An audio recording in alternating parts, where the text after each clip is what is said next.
চিনেমৰ ৰঙালী বিহুতি ঐ মই নেপাতি কেনেকৈ থাকোঁ। নমস্কাৰ ৰাইজ।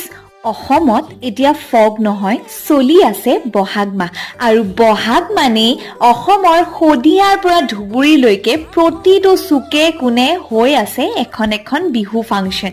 আৰু তেনে ক্ষেত্ৰত হৰিহৰ খ্যাত সাংস্কৃতিক নগৰী তেজপুৰৰ মাজমজিয়াত থকা নৱপুৰো ব্যতিক্ৰম নহয়।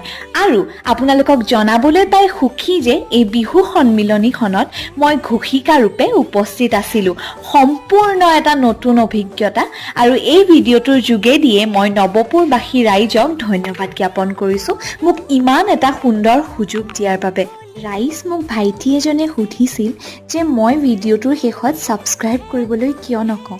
সেইবাবে আজি কৈছোঁ, ভিডিঅ'টো ভাল পালে ছাবস্ক্ৰাইব কৰি